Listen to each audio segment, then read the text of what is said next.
Ladies and gentlemen, I am the American Spy Fox. Welcome to the channel. Not quite sure why I still have my mask on. Welcome to the channel. Before we launch into this tirade, an examination of Courtney Love's life, her lies and contradictions, I think it's only fair to say that all of us have contradicted ourselves within our lives. It is the duality of man.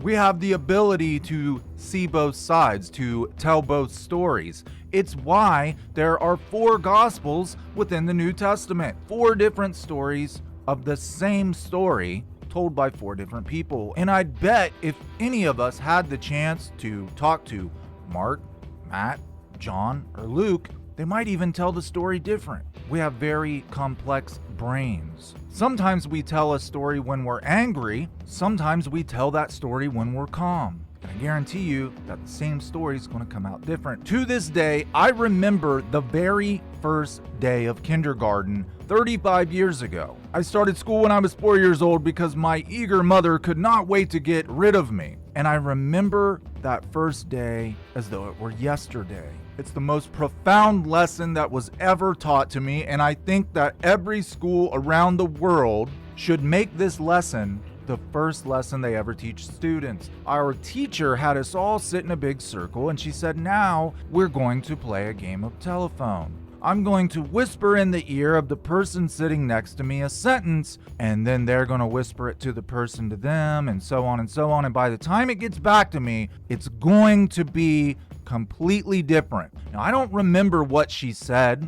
I don't remember what she told us she originally said. I don't remember what it ended up being. But it was so profound to me that by the time it got back around to the teacher, it was a completely different sentence. The subject wasn't the same. The topic was different. And I remember just sitting there, baffled, thinking to myself, how could this be? How did this happen? I know what I heard. I said exactly what I heard to the person next to me. How did it change? Different people communicate differently. Some people lie. Some people are pathological liars and don't even realize they're lying. Some people lie because they enjoy it and they like to see rumors get spread. Most people will repeat what they heard, but we have that small percentage of people who just like to fuck things up. Or perhaps their short-term memory is lacking and they think they know what they heard, but they actually heard something totally different than what they told. And we all know this is how rumors get started, and rumors can even destroy lives. Rumors can destroy people's careers. No one knows this better than Courtney Michelle Harrison Love. No one in the history of entertainment has been more masterful at bending the media to their will than Courtney Love to manipulate you and I. I even wonder if her teacher at whatever rich, prestigious, private boarding school she attended also taught her the game of telephone on her first day of kindergarten. Having said that, as you watch the Courtney Love video, I want you to know that I have painstakingly compared Courtney Love's words to Courtney Love's words. It's not somebody else's words about Courtney Love. It is Courtney Love in various interviews over the years telling the same story, totally different. For what reasons? Well, that's for you to decide. Is she purposefully being deceptive? Or is it possible that Courtney has used so much in her life that she can't even remember details from her own life? That's the typical excuse her fans give her, right? Again, you be the judge. Watch the video, listen to the examples that I have found, and then you decide whether Courtney Love is a pathological liar or whether her brain is just playing tricks on her. Now, let music be the food of love, which of course is a very nice line, which our waiters came up with this afternoon. And now with the song Lithium, probably the biggest band in the world right now, the pleasure is all yours. Yes, sir, indeed. Please welcome Nirvana.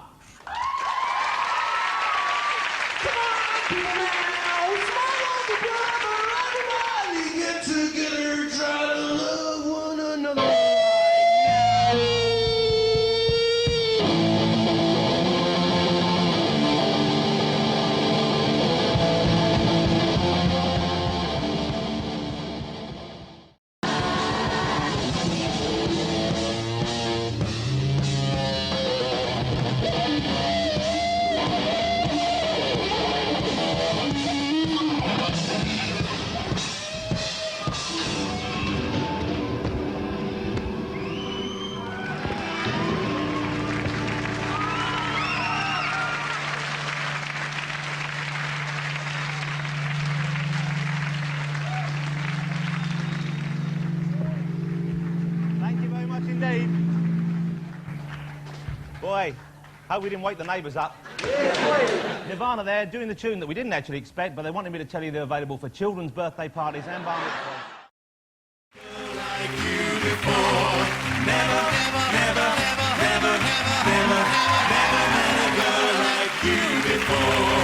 Sit down. It's Courtney Love, ladies and gentlemen. Hi. The lovely Courtney, Courtney Lovely. Hello, Courtney. Nice to have you here. Hello, Thank you for coming on the show. Jonathan. And why do you think that is? Do you think it's because he had such an impact and the band he was with, they were, you know, such a tremendous band huge, and so yeah. important to people? You know, I met him very briefly, very briefly. I met him... When? He came on my show. He did one of my shows. Nirvana came on one of my shows. That must not have been going out with them. Years ago. I think it was before you were with him. It must have been, because I would have come along. Interesting. Courtney over the years has been very persistent that she was not a gold digger, that her and Kurt's love developed very organically from a distance over a long period of time. That her and Kurt fell in love before he was a rock star, before he had any money. In fact, she has made the statement that she thought she would be bigger than him, she thought she would have more money than him, and that she was the one who made him sign a prenuptial agreement because she didn't want him taking her money. But here she is on the Jonathan Ross show in 2006 saying that her and Kurt were not together 3 months after Nevermind released. Jonathan Ross is to the UK as David Letterman is to the USA. It's a big deal. Only the biggest, most successful bands go on the Jonathan Ross show. So Courtney is aware that Nirvana would have had to have been successful to come on his show, and she's saying, wasn't with him or I would have came along. And we all know that Courtney, in fact, was not ever photographed, seen in public with Kurt Cobain until after the Jonathan Ross show toward the end of December 1991. Now, according to Danny Goldberg in his book, he says, to his knowledge, the first time Kurt and Courtney ever hooked up as a couple and were intimate together was October 12, 1991, after Courtney had come to Chicago to see Billy Corgan. Billy Corgan had another woman in his room. He kicks Courtney out, so then she goes to plan B. Courtney always has a plan B. She goes to the Nirvana show at the Metro, a show that music journalists of the time say was the best rock concert ever performed. But Courtney Love, well, she wasn't there for the music. She was there for social assimilation. They had just finished. I didn't even pretend I'd seen the show. I was like, hey. Let us read from Kurt's manager's book, Danny Goldberg, Serving the Servant. What I didn't know was that her real reason for coming to Chicago had been to see Billy Corgan, but that when she showed up at his place, he was with another woman. Courtney acknowledges, Billy threw me out, and it was just serendipity that Nirvana was playing that night. I had a crush on Kurt, so I went for it. It seemed so natural and organic. It's natural and organic to fly to a city to screw one guy, and when that guy kicks you out because he's with another woman, you go to another guy? That's not organic. That's a backup plan. For anybody who thinks that I'm being crude, Courtney herself says the reasons why she went to see Billy. And sent Kurt a heart-shaped box filled with miniature gifts. He didn't respond. So she continued pursuing Billy Corgan, and in October, she flew to Chicago to see him. I just wanted to go see Billy and, him. She was after Billy, and he had a really steady girlfriend at the time. We'd been flirting from a distance for 2 years. Yeah, okay, sure sounds like it. I want you to keep in mind how Courtney will send people gifts, because when we talk about her earlier life, you'll notice that this is a pattern. This is how she gets to these musicians whom to everybody else they seem untouchable. But if you think about it, it's genius. For all the guys watching right now, how many times in your life has a woman who was romantically interested in you given you a gift to let you know that she's romantically interested in you? And I'm not talking about your wife or your girlfriend buying you a watch for your birthday. I'm talking about a girl that you don't even know, but who wants to know you. It's never happened to me, not in my life. Women are expected to receive the gifts. Women don't buy men gifts to say I like you. Men buy women gifts to say, hey, I like you. So you could imagine why they'd be sort of taken aback or smitten with her, or at the very least, who is this girl? Who is this girl that's so brazen that she would buy me a romantic gift? That's how Courtney gained their attention. They were just interested in knowing who this girl was that's so different from all these other women. And if you come in my comments and tell me that women have sent you gifts throughout your life to tell you that they're romantically interested in you, you're either extremely lucky or you're fucking lying. She sent Kurt a heart-shaped box and he didn't reply at first. Immediately after schmoozing me, Courtney made a beeline for the back of the dressing room where Kurt was sitting. Although she was several inches taller than he was, Courtney was soon perched on Kurt's lap. They each had grins on their faces like the proverbial cat that swallowed the canary. It was the first night that Kurt and Courtney slept together. Again, October 12th, 91, the night of the Metro concert. It is the same date that I came up with. If you are lacking on the details, you can check out this video up here that explains everything. But for those in the know, it's the same date that I came up with in that video back in, I don't know, 2019, I believe, before Danny Goldberg even put that book out. What I think happened was they hooked up that night on October 12th, and then they did not see each other again until after December 6th,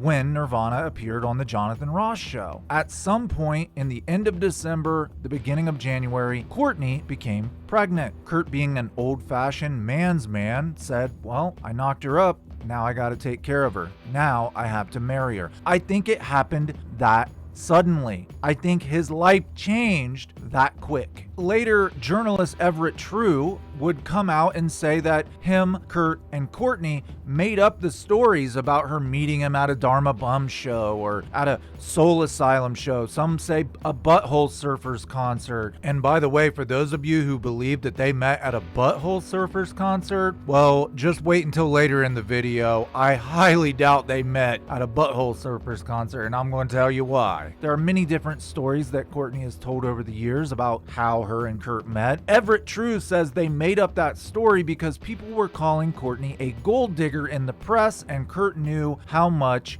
she cared about her image. So he allowed her to make up these other stories that they had been flirting from afar and friends for years, when in fact it was just an irresponsible fling that went on for a couple months that turned into a pregnancy, which resulted in a marriage. I think Kurt really did come to care for her at one point in time, but it did not last very long. Let us move on to the next example of Courtney Love contradicting herself and lying to people. A record for everybody, not for an elite core of like snotty kids that went to college. Because you know what? I'm white trash. I didn't go to college. I'd rather sit with, Marilyn and Twiggy and know that we came from trailers. It's like fine. I was born into a big custody trial. It was a big deal because my grandparents had a lot of money. This is a great example of Courtney the Chameleon, always wanting to fit in with the in crowd. She will be whatever she feels she needs to be accepted. In the 90s, she's hanging around Marilyn Manson. Marilyn Manson's presence, his superstardom, cannot be overstated. Next to Kurt Cobain, Marilyn Manson was the biggest thing to hit rock in terms of record sales, selling tickets at concerts, media presence. I mean, this guy was everywhere. He was on billboards in New York Times Square. Aside from Kurt Cobain, Marilyn Manson was the biggest rock star the 90s produced. Love him or hate him in terms of sales and popularity, it's true. Artists like Kurt Cobain, Chris Cornell, Lane Staley, Marilyn Manson, Kid Rock, Insane Clown Posse. They made it cool, and I can't believe I'm saying this, but they kind of made it cool to be poor. Sort of like you could not be an authentic punk rocker if you came from privilege. If you are a trust fund kid, you've never been down and out and slept and pissed and shit in alleys and smoked rolled cigarettes and drank dirty Pabst beer, you're a privileged kid. You don't know what it's like to live the real punk rock lifestyle. What do you want, man? I'll make you some breakfast. What do you want? I don't like it. Well, I can make you some, I don't know. You got some SpaghettiOs here. When you're starving and you're down and out, you're doing okay, you're surviving and everything, but nothing's really happening. That's where the good music comes from, because it's so violent and it's so emotional and it's so strong because it's real. It's what I'm living every day. It's what I wake up. It's what we do. It's who we are. It's no lie. Jerry's saying the music is real. It comes from a real place of pain and hurt, and that's why our music feels painful. It's sad. The reason our music comes across that way is because we were in pain when we made it. We were suffering. In response to what Jerry has just said, Lane Staley cuts through with pure honesty. I grew up in Bellevue. I was a Bellevue brat. Had all the nice luxuries and toys that a kid ever needed. Changed my hair and my clothes. Turned into a rock guy. Beautiful, man. I love it. Unlike Courtney, who will just lie to you and become a chameleon and be whatever she thinks you need her to be, Lane is just honest. He says, yep, grew up as a rich kid, but I liked rock so much I left that all behind, and now I'm hanging out with my bros over here, suffering with them, making sad-ass music. He's just honest about it. Had she just been honest from the beginning, I don't think anyone would have really cared. People hear stories about Courtney Love standing up for herself, being a strong woman, demanding better hotels, better catering services, more accommodation from promoters and managers. Danny Goldberg even talks about it in his book that she would demand things for Nirvana and she wasn't even in Nirvana. And people, her fans, misplace that for a punk rock attitude. What they don't realize is Courtney grew up being handed every opportunity available to mankind, being catered to, and that is what she is used to. She's not being punk rock trying to get a better deal, get a better situation. She expects it because that's what she grew up with. There's a big fucking difference between standing up for yourself because you know you're being taken advantage of and expecting people to serve you and bow down to you because you think your shit don't stink. The thought of staying in some dumpy motel or some cheap efficiency apartment? No, Courtney Love's not going to do that. And yes, I'm aware that Courtney tells people she spent time in juvenile detention. Yeah, okay, alternative hippie co-ed group home. Believe me when I say that that woman has never seen the inside of a real jail, although she desperately needs to. I can tell you all about real juvenile prison and how shitty they are, and it's nothing like her experience at that hippie school for kids who steal bubble gum. We'll get to that. If you still don't understand the 90s, if you didn't live through it and you don't get what I'm saying, Michael Stipe summed it up the best during his induction speech for Nirvana at the Rock and Roll Hall of Fame. Which, by the way, thanks for not watching my Rock and Roll Hall of Fame video, guys. I really appreciate it. My first sponsorship was in that video and nobody watched it. Nirvana defined a moment, a movement for outsiders, for the fags and the fat girls and the broken toys and the shy nerds and the goth kids from Tennessee and Kentucky, for the rockers and the awkward and the fed up and the too smart kids and the bullied. Remember, this is also the time of the Juggalo and the Juggalette, the ICP fans who came out of the hills of West Virginia or wherever. I don't know where they came from. Maryland came from Ohio, and he gave this aura of, remember, this is also the days of Kid Rock, white trash. It's now cool to be poor. You can wear holy jeans and an old faded flannel shirt. It's not cool to wear expensive clothing, to have luxury items. Essentially, the 90s are rebelling against the 80s. The 80s was a time of greed. The rich get richer, the poor get poorer. That cocaine that rich people could afford made them even more egotistical, made them even more shallow, made them not give a shit about their fellow struggling man. The 80s was greed and decadence and materialism, the Reagan administration. And then by the 90s, the poor are saying, you know what? We don't want any of that shit we can't afford anyway. We'll just make our own fun. Materialistic people are not the in crowd in the 90s. However, we are getting back to that, and you now see Courtney Love wearing designer dresses because it's once again cool to be materialistic. Courtney comes from a long line of money. Her grandparents at her time of birth were friends with the mayor of San Francisco. They belonged to the Roman Catholic Church, way up there on the hierarchy. Her biological grandmother is obscure niche author Paula Fox. It is rumored that Paula Fox had this baby, Linda Reese, Courtney's mother, with Marlon Brando, but Brando never claimed her. And back then, you did not keep a child out of wedlock, certainly not as a Roman Catholic. You gave it up for adoption. But Courtney's touring with Marilyn, right? And it's the 90s, and it's not cool to be rich. It's not cool to be really preppy, so she wants you to think she grew up in a trailer. The only trailer Courtney has ever stayed in her life is out back of a movie set or a music festival with Nirvana. But there is one thing I will agree upon with Courtney. Courtney Love self-proclaims that she is white trash. To me, the definition of white trash has nothing to do with financial status. To me, the definition of white trash is someone who is stubborn and ignorant and uncooperative, who lies and contradicts themselves. If the shoe fits, later in life, and once again on the Jonathan Ross show, now that it's once again cool to be fancy and rich and materialistic, Courtney starts telling us about her childhood, and I think this is probably the most honest she's ever been. What a life you had, Courtney. What a remarkable life. I've been reading through your diary and I've been reading up on you. And could you fill us in, say, just give us a potted history of your first 16 years? I was in what you guys call Borstal, but my family had a little money, so I also went to fancy boarding schools. I went to a boarding school here in England, actually, called Summerhill, which was the first alternative school, and you didn't have to go to classes or anything, and I was the first person to ever be expelled from Summerhill. So how did you achieve that? They said you didn't have to go to class, so I didn't go to class. Courtney comes out and tells us that she comes from money, but she stretches the truth and she says a little money. I can assure you it's a lot of money. And to keep that reputation, to keep that lie from the 90s going, she reminds us that she was in Borstal, she was in juvenile hall. She still wants us to believe the bullcrap she spun in the 90s. She wants to keep that sharp edge, that punk rock aspect to her life. As Courtney says, she wants to be the girl with the most cake. She doesn't want a piece of cake, she wants the whole damn thing, and she wants to eat it too. She wants the people with money to respect her, she wants the lowly punk rockers like us to respect her, and everybody in between. Around the age of 14, Courtney is caught shoplifting at a local department store in Portland, and she is housed at Hillcrest. What is Hillcrest? It's a minimum security alternative group home ran by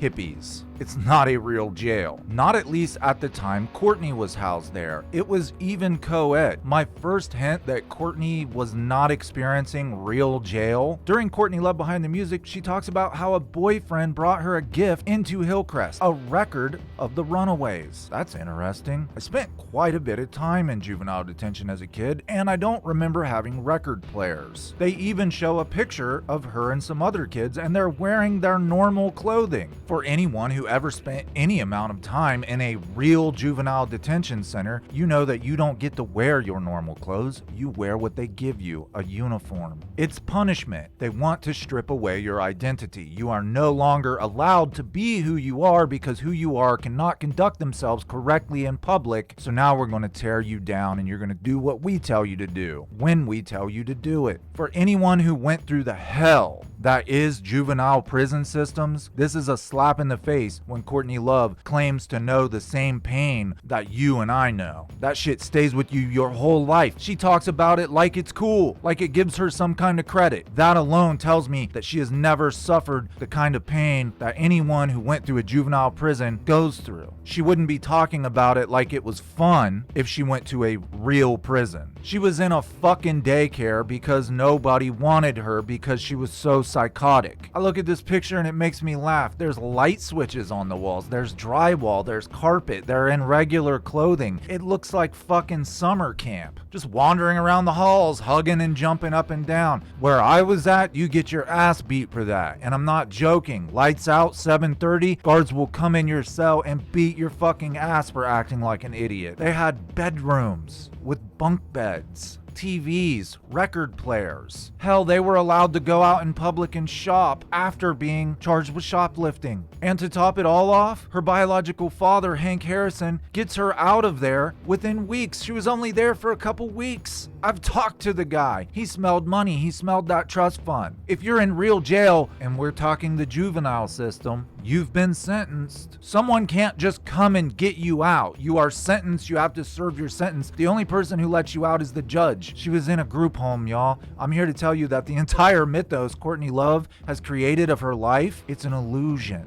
This woman has never known one day of suffering. If that place is what people in Oregon consider jail, detention, correctional facility, whatever you want to call it, then I was born and raised in the wrong state, because juvenile detention in Ohio is ran just like adult prison. It's the same thing. Let us continue. Hank Harrison smells money and he springs her out, probably thinking that she's going to share it with him, but instead she takes off. She has to commit a felony, a fraud, to do so. Yeah. And then, so you came into some money when you were a kid. You were living over here when you were 14 without your parents? 14, yeah. I blagged my way to my trust fund that I'd gotten into Trinity College in Dublin, which was a complete and utter lie. What Courtney does not say is at the time she was actually living in Ireland with Hank Harrison. He told me a little bit about that time. Now, Courtney wants control of her trust fund. As long as she is underage and she's under the guardianship of a parent, they control it and she can only get so much a month. But if she goes to university, then she's considered an independent. She's considered an adult and she has direct access to her trust fund. Courtney actually got a hold of letterhead from Trinity College, typed out an acceptance letter, sent it to the financial institution that controlled her trust fund, explaining she needs more money each month for books and tuition and to live, because you can't work a full-time job while you're going to school full-time, right? She commits felony fraud, and it should tell you that Courtney has no problem forging letters to people. This makes her an independent. She's now a university student. Well, at least the financial institution thinks she's a university student, but as she just told us, it was a complete lie. She's not under anyone's guardianship, and she just took off. At that point, she's considered an independent, and she can go wherever she wants. Interesting though, in an interview years later, she would say this about her time in Ireland. I tried to go to Trinity College. Yeah, in Dublin, and I'd gotten in, and I was going to take theology, but I also had a guitar with me, and I had an Iggy Pop book, and I had a Patti Smith poetry book, and I had Fleurs de Mal, and so I had my little kit to run away and be a rock star if I could. My real father told me that somehow he was a professor there or something, but it turned out he was like a pot dealer there, or a hash dealer there. Yeah. We have Courtney in one interview telling us that it was all a lie just to gain money from her trust fund. In another interview, she says, well, I tried to get in. Well, wait a second, I did get in. She talks about how her father had lied to her, said he was a professor at this college. Turned out he was just a drug dealer. Seems to me that pathological lying runs in the family. So I went to Dublin, and then I met a guy named Julian Cope. Remember back in the band Teardrop Explodes? Right. Yeah.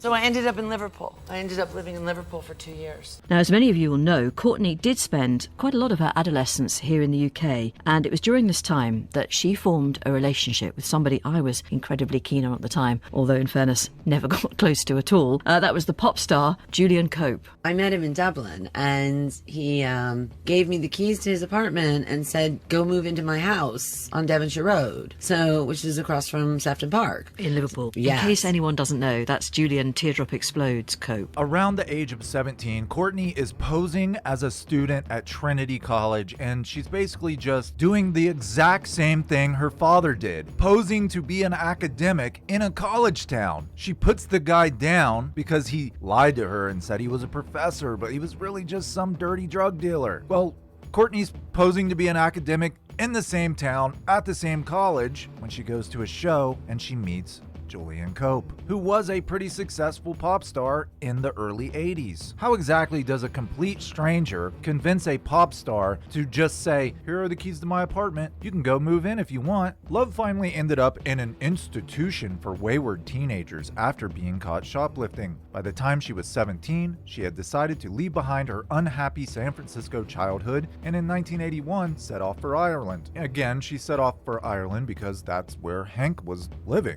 She moved into a squat in Dublin and started hanging out at the music venue McGonagall's, weird word, where she collided with the post-punk Liverpool scene. The Teardrop Explodes played Dublin in December. According to Bernie Connor, who was mates with Cope and sold t-shirts on the tour, Love passed the monitor engineer a note for Julian, and the note said, "Are you married?" So Courtney comes back to the hotel, continues Connor, attaches herself, and gravitates a little closer to Julian with every passing minute. And this is a picture of her in Sefton Park in Liverpool. So I think we all know what it means when a girl passes a guy on stage a note that says, "Are you married?" Courtney was tempting Julian Cope with an easy free ride. That's the equivalent of saying, "I'm a groupie, you can do with me what you want, just take me back to the hotel." That's what he does. But here's the funny part. Cope gives Courtney the keys to his apartment in Liverpool, and in fact, she does go there and lives there for 2 years. But he doesn't live there. He's always on the road touring. He ditches Courtney in this apartment that he knows he's not even ever going to be at. And while Courtney was living there by herself without Julian Cope, she writes this song. And it went something like, "Where, oh, where are you, Julian?" Like really corny, not very original material. During those 2 years that Courtney lived in Julian Cope's apartment when he wasn't even around, she used his name and the fact that people in the area knew she was living in his apartment to get inside of other circles. Now, later, when journalists would come to Julian and ask about this period in his life where he met Courtney Love and let her live in his apartment, he would actually call her a parasite. He said, "I did anything I could to get rid of her and she just wouldn't leave me alone. So I sat her up in an apartment and then left it." However, because Courtney was now in Liverpool, she gained access through Julian Cope, one-time friend,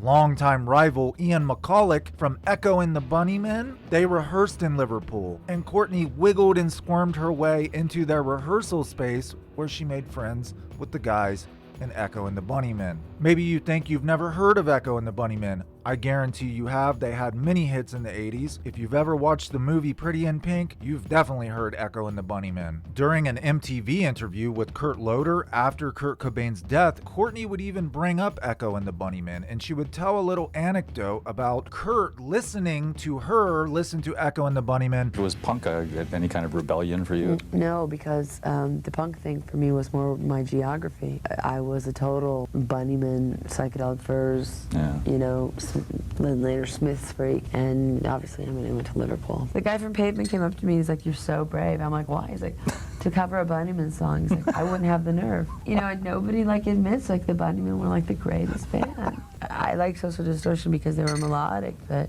I like Cheap Trick better. So punk rock, you know, like in my marriage, the compatibility, like okay, at one point we were listening to K-Rock, they were having one of their great like flashback weekends, and Kurt was like, and I was singing every word to like The Killing Moon, and Kurt was like, "Man, this music you used to like, it's so romantic." But I did like Flipper. Like we had very common ground with Flipper. Okay, so in case you didn't quite follow along with that conversation and what the hell Courtney Love was talking about, the first thing I find odd is that she never mentions that she actually knew Echo and the Bunnymen, that they helped her in the beginning, that she learned from these men in Echo and the Bunnymen, just like she learned some things from Julian Cope. Well, this is the Julian thing again. Julian Cope said that you aren't a rock star until you start a hairstyle. And you started one. Yeah, I did. I don't own it. Kind of back now, but it was when girls started letting their black roots grow out of their blonde hair. And I mean, I don't own that, but I owned it at the time. Pretty sure that people started doing that because Kurt Cobain did that. I'm conscious so far, we've talked about image, but not about the music. So no, the music is insanely important. The interviewer has to remind Courtney, you're a musician and we should be talking about music, not about fashion and hairstyles and dresses. And she's like, "Oh yeah, the music is insanely important, right?" Oh, make me over. The second thing is, Kurt Loder asked Courtney, "Did the punk rock explosion influence you?" And she says, "Well, no, I was in Liverpool and my influences were more like new wave, poppy, what they called then the gay rock bands, the Smiths, the Psychedelic Furs, Echo and the Bunnymen." And I don't mean that in a degrading way. That's just how they were referred to at the time. They were gay rock musicians and they made some pretty cool music. Courtney says, punk rock didn't really have an effect on me. Matter of fact, Cap Jellin tried to take Courtney Love to a Black Flag show once, and Courtney said, "I'm not going in there with those dirty punk rock boys." If you didn't catch what she was comparing her marriage, the incompatibility of her marriage to punk rock. She was saying, well, Kurt liked bands like Flipper and Social Distortion. He was very influenced by punk rock. I was influenced by these more melodic pop bands. Kurt said, what I listen to is really romantic. She's saying, how I feel about punk rock is in comparison to the incompatibility of my marriage. We were not the same people. We were total opposites. He was from one place, I was from a totally different place. It wasn't until modern times that Courtney opened up about just how many musicians she was friends with. Some straight, some gay. There were many male musicians, some very well known, some lesser known, that Courtney had relationships with and she learned from. She almost absorbed their characteristics, their images, even their style of music. There were many male musicians who helped her get to where she got. But for a very long time, Courtney never talked about them. Notice that while she says Echo and the Bunnymen were like the best band ever, she does not mention that she knew them or that they actually tried to teach her guitar. She doesn't mention any of that. She doesn't want you to know that. She didn't start talking about it until she put out her autobiography, Dirty Blonde, which was written by a ghostwriter, whatever. She puts out the autobiography and then she has to talk about it. Well, gee, let's think about this. Why wouldn't Courtney Love want you to know that everything she is and the success she achieved was helped along the way by many male musicians? Some, like Kurt and Billy, even writing hit songs for her. Could it be because she's always preached feminism and told girls that they don't need a man to become a rock star and they could just pick up a guitar and do it on their own? You think that might be the reason she doesn't talk about any of these dudes? You talk about your time with Kurt Cobain, of course. Right. Okay. Which is, once again, what I would have thought a strange thing to carry around with you, that you're defined to such an extent by people who don't know you, by a relationship that was quite a while ago, ended tragically. I mean, that must be difficult, I would have thought, to deal with and to process the way, because we still want to know about him and people want to know about your relationship with him. Yeah, well, even in the Borstals and the boarding school, I mean, juvenile halls was in a place called Eugene, Oregon, full of hippies. So feminism was shoved down my throat from a really young age. Okay, but the point is, I never thought I would be defined. It really did take me by surprise. Yeah. I never thought I would be defined by the man that I was with. I honestly never thought that was going to happen to me. And it shocked me when it happened. How did she get to be every cool guy's girlfriend? Social assimilation. It's another one of those things. You have to keep up the ruse. You want everybody to believe that you were a starving artist living on the streets at one point, but really you were a boarding school girl with every opportunity in the world. You want everybody to think that all the music came from you organically and no one did it for you. Dave Grohl gives Kurt Cobain more credit for teaching him how to write a song than his own wife does, simply because she wants us all to believe that she did it all on her own, when in fact there were about a dozen men who helped her along the way. To me, I don't care what genitals the master has. If I'm the apprentice, all I care about is the master who's teaching me knows what the fuck they're doing. Doesn't matter to me what genitals they have. When we come back in part 2, we are going to take off in 1984 when Courtney Love meets Cap Jelen, and that's when things start to get really effed up. This is a part of Courtney's life that's really going to teach you what kind of person she really is. The entire career, the entire image, it's just all made up, and I don't really think Courtney is anything like what her fans think she's like. If I had to sum Courtney Love up in 2 words, it would not be rock star. It would be preppy elitist. I wanted to make this one video, but it's getting much too long, so there will be a part 2, and we will take off with Cap Jelen, and Courtney will begin to sponge off of a woman, not off of a man, taking her image and her music and her riffs and her characteristics and making them world famous through Kurt Cobain. If you haven't subscribed, go ahead and hit the subscribe button, leave me a like so more people get to watch this video through YouTube's algorithm, and leave a comment below. No, ladies and gentlemen, this is not the end. There is plenty more lies and deception and contradiction that's going to come from Courtney Love. The next part's the juiciest. See you in the next one. Bye-bye!